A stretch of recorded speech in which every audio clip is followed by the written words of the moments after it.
Far out in the South Atlantic, the island of St. Helena rises from the ocean like a fortress of black volcanic stone. The waves crash endlessly at its base, their white spray lost in the wind before it touches the shore. It is one of the most remote inhabited places on Earth, a place where exile means silence, distance, and the slow erosion of memory. Here, in this unlikely prison, the man who once commanded the armies of Europe spent his final years. Napoleon Bonaparte, a name that had echoed from Cairo to Moscow, had been reduced to a legend in isolation. Yet his story was not one of quiet beginnings. Born far from the centers of power on the rugged island of Corsica, he rose to dominate the continent through a rare combination of military genius, political reform, and unyielding ambition. How did such a transformation happen? How did a boy from a recently conquered island ascend to the throne of France, crown himself emperor, and challenge the might of Britain, Austria, Prussia, and Russia, all at once? This is the story of that journey, the ascent, the glory, the downfall. From the revolutionary fervor of France to the frozen fields of Russia, from the heights of imperial power to the depths of exile, it is the tale of a man who sought to bend the course of history to his will, and in doing so, left an indelible mark upon the world.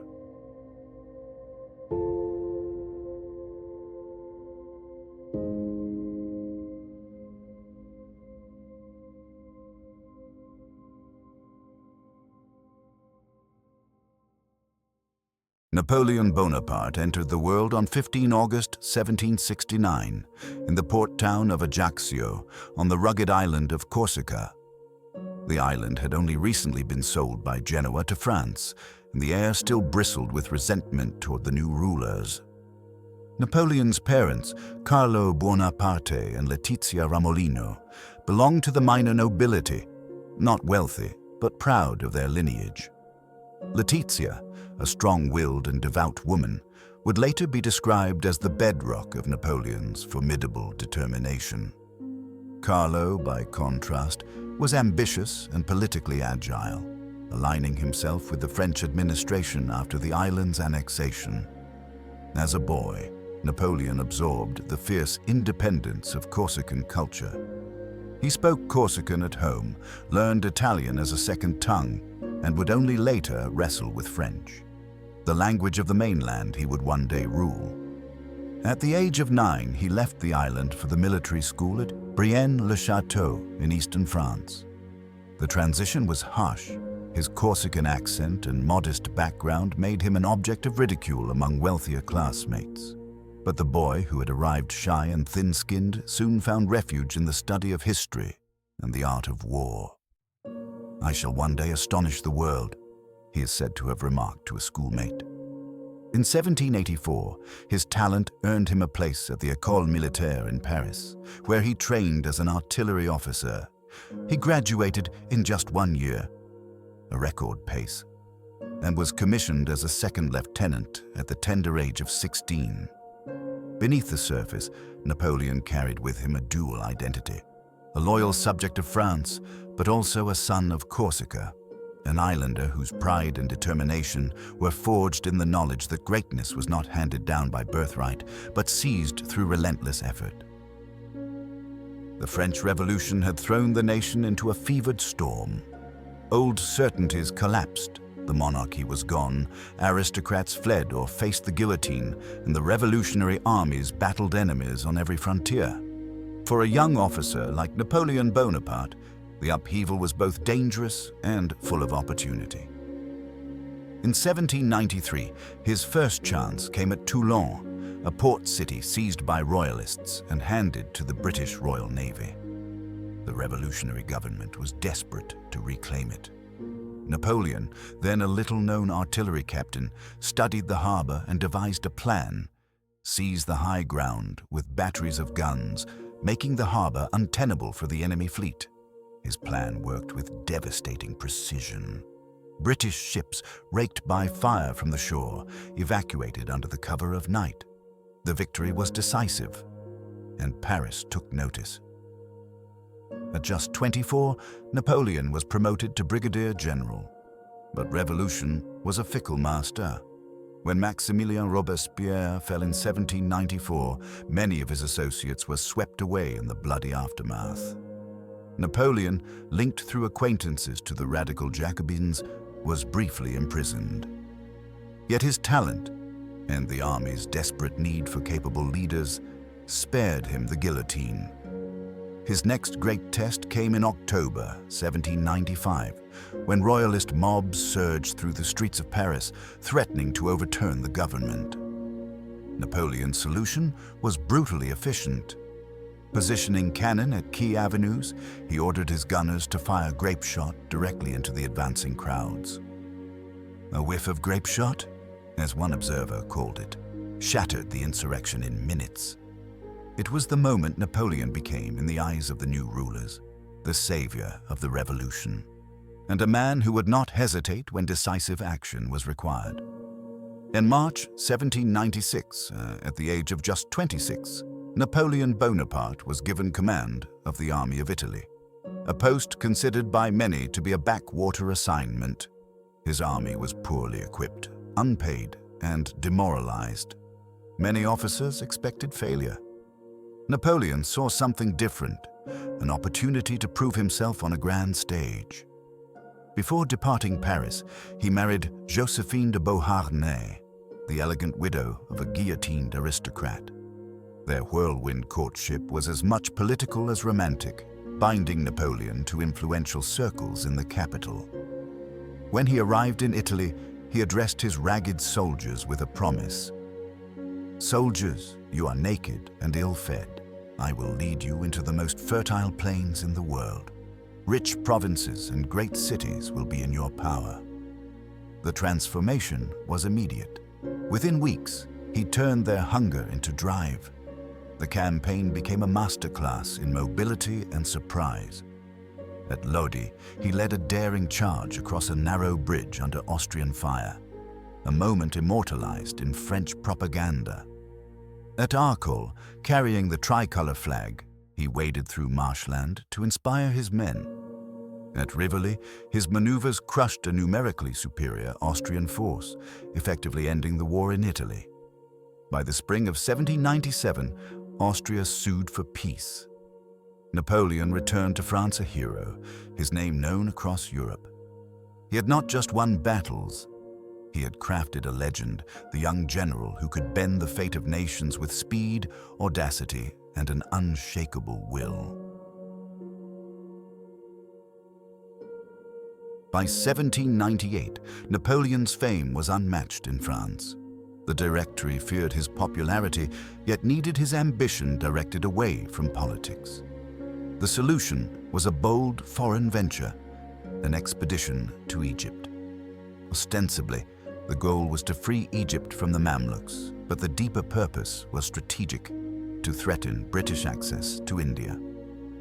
Napoleon sailed from Toulon with 40,000 troops and a remarkable addition, a corps of more than 100 scientists, engineers, and artists, whose mission was to study Egypt's ancient wonders. It was a campaign of war and scholarship in equal measure.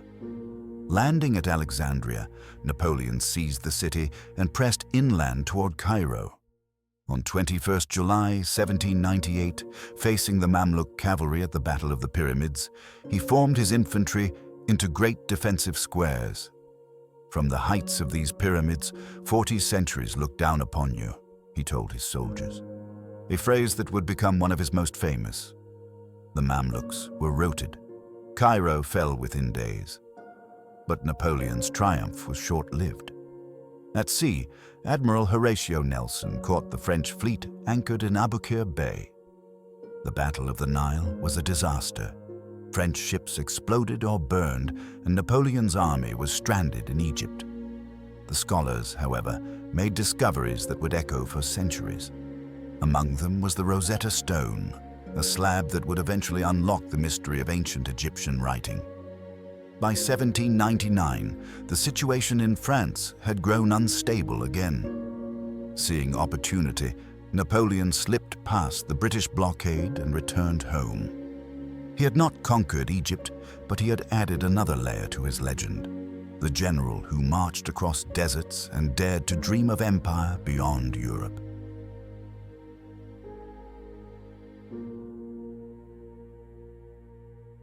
When Napoleon returned from Egypt in the autumn of 1799, France was teetering on the brink. The Directory, the five-man executive that had ruled since the Revolution, was mired in corruption and indecision. Foreign wars dragged on, the economy faltered, and public faith in the government was collapsing. Among the political elite, a consensus formed. The Republic needed a strong hand. One of the directors, Emmanuel Joseph Sieyès, approached Napoleon with a proposition, a carefully planned coup to replace the Directory with a new, more centralized regime. On the 9th of November, 1799, known in the revolutionary calendar as the 18th of Brumaire, the plan unfolded. Napoleon arrived in Paris, where troops loyal to him surrounded the legislative councils. He strode into the chamber of the Council of 500, facing jeers and shouts of, "Down with the dictator." For a moment, it seemed the coup might unravel in chaos, but soldiers soon cleared the hall, dispersing the deputies without bloodshed. By nightfall, the Directory was dissolved. In its place, a consulate was established, with Napoleon as first consul, the central figure in a new authoritarian republic. The revolution, with all its shifting governments and unstable experiments, was over. In its place stood a single man, a soldier turned statesman, whose ambition would carry France into a new era. As first consul, Napoleon approached the governance of France with the same precision and discipline he brought to the battlefield. His first priority was stability. Not only political stability, but a system that could outlast the chaos of revolution and war. Central to this vision was the Napoleonic Code, introduced in 1804.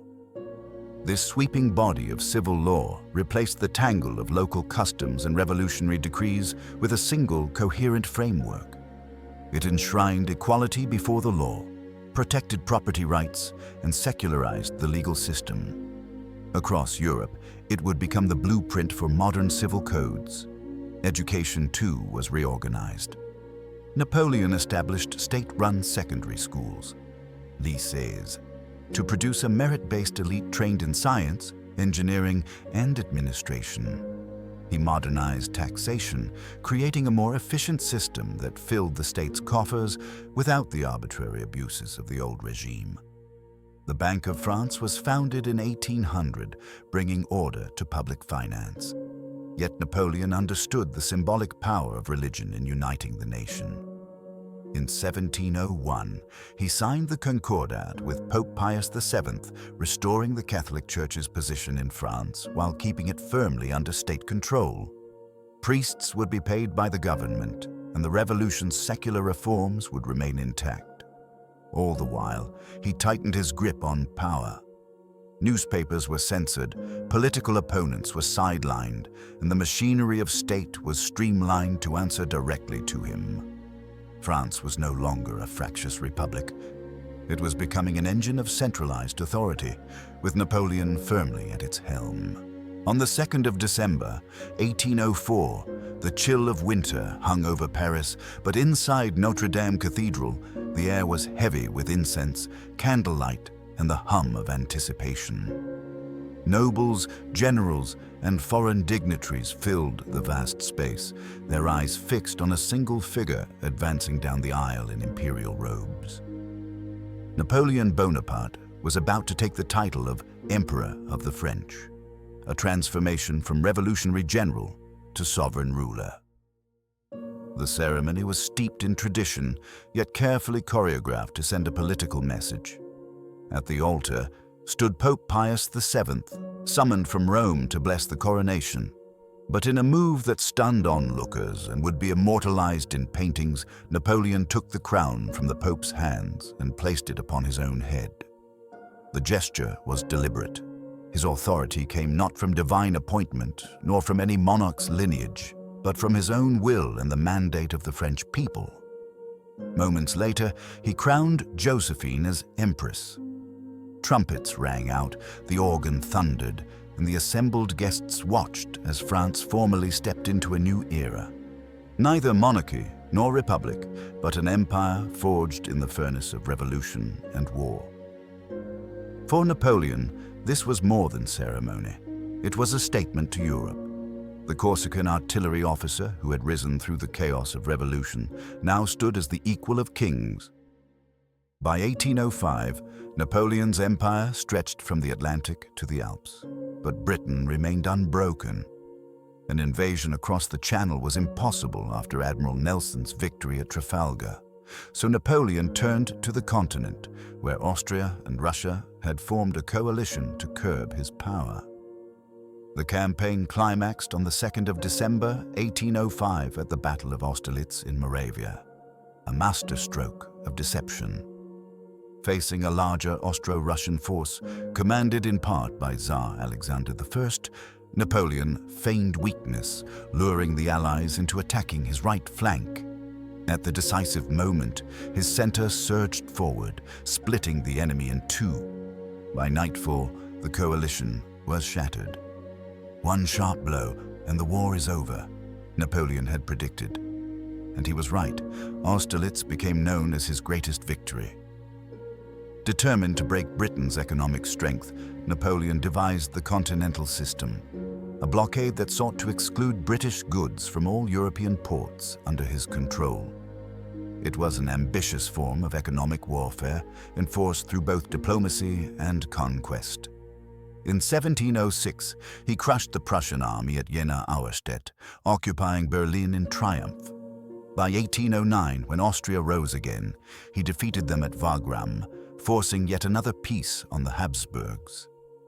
Napoleon now dominated continental Europe, not just through military victories, but by installing relatives and loyal generals on the thrones of satellite kingdoms. His brothers ruling in Spain, Holland, and Naples. His allies bound by marriage and treaty. For a moment, it seemed as though his grip on Europe was unshakable, and his vision of a French-led continental order was within reach. In 1708, Napoleon made what many historians now see as one of his most fatal errors, the decision to place his brother Joseph on the throne of Spain. He expected a quick, manageable change of power. Instead, he ignited a national uprising.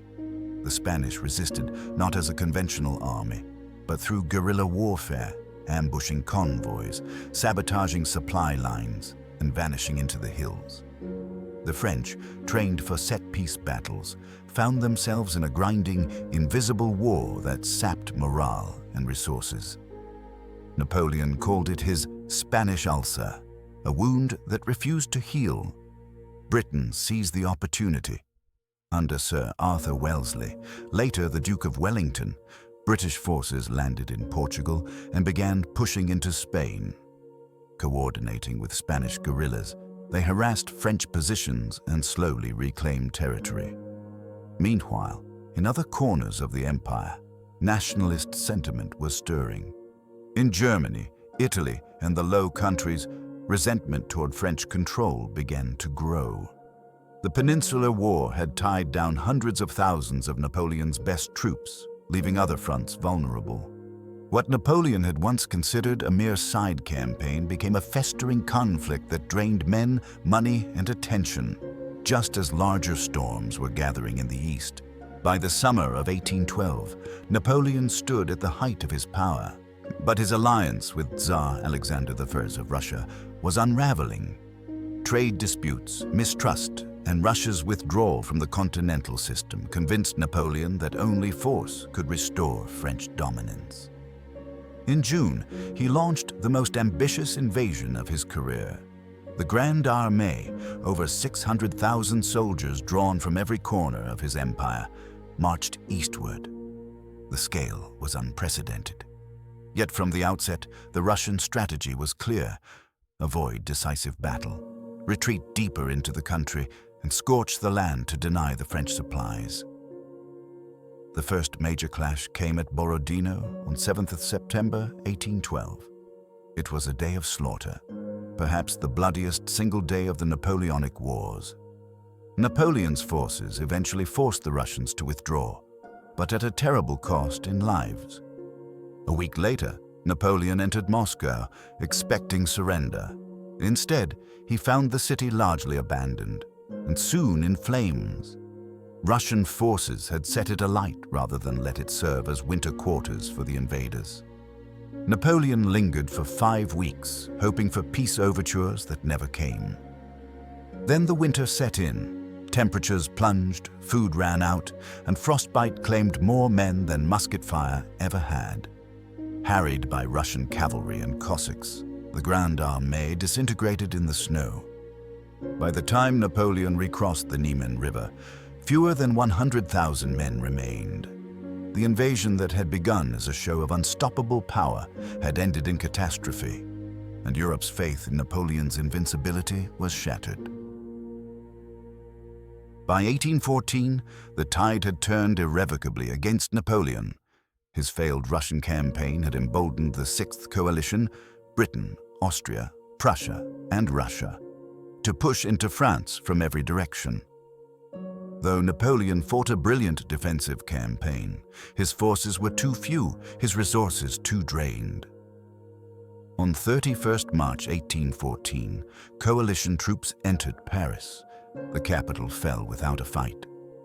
Realizing the end was near, Napoleon attempted to rally the army for one last stand, but his marshals, exhausted and unwilling to see France destroyed, urged him to yield.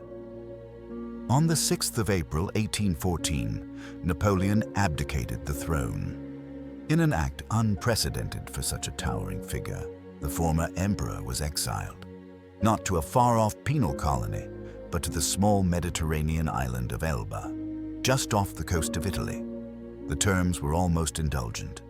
He retained the title of emperor, was granted sovereignty over the island, and kept a personal guard of 600 men. For 10 months, Napoleon played the role of a local ruler, reorganizing agriculture, building roads, even planning a miniature navy.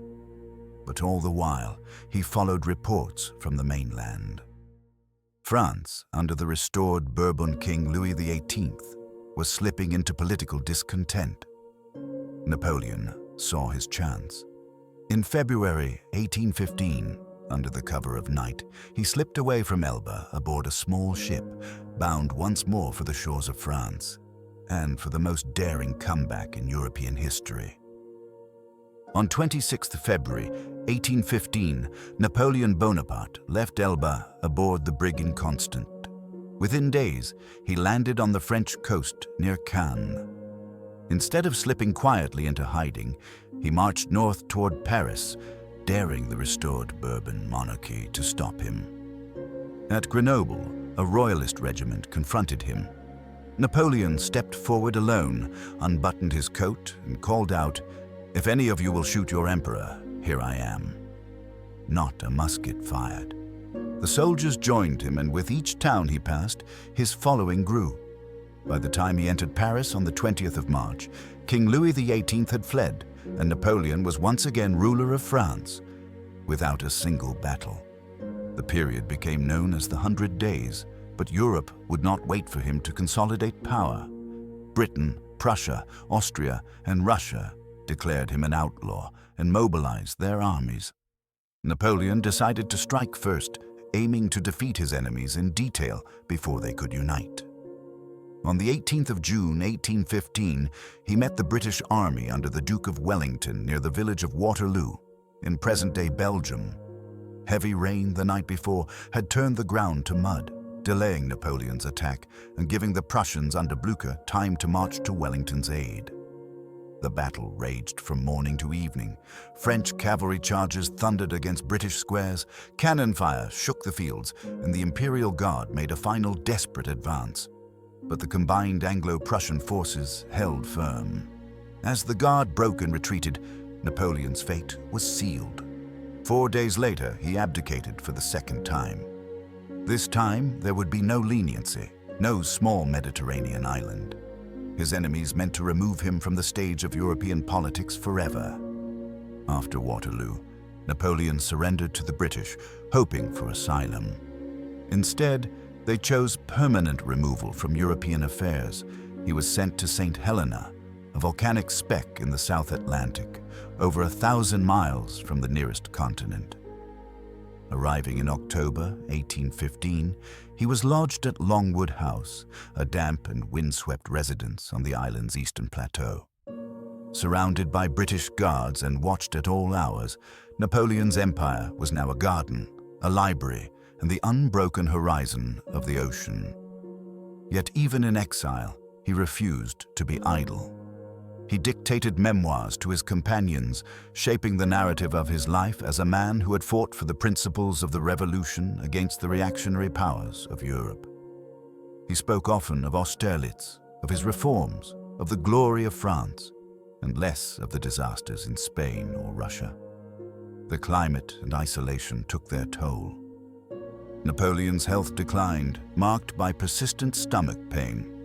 On May 5, 1821, at the age of 51, he died, likely from stomach cancer, though rumors of poisoning have lingered. In his will, he requested to be buried on the banks of the Seine, among the French people I loved so much. Instead, he was laid to rest under a simple stone on St. Helena. 2 decades later, his remains would be returned to Paris, interred beneath the golden dome of Les Invalides, the final resting place of an emperor who once sought to rule the world.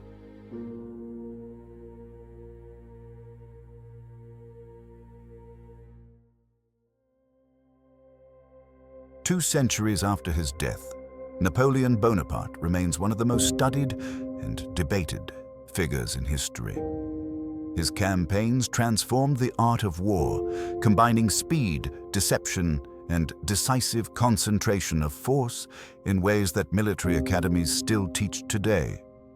His rise from a modest Corsican upbringing to the throne of France became a blueprint for the self-made leader. Perhaps his most enduring legacy is the Napoleonic Code.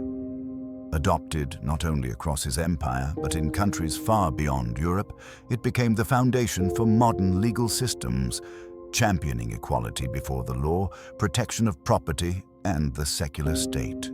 Yet Napoleon's reputation is as polarizing as it is vast.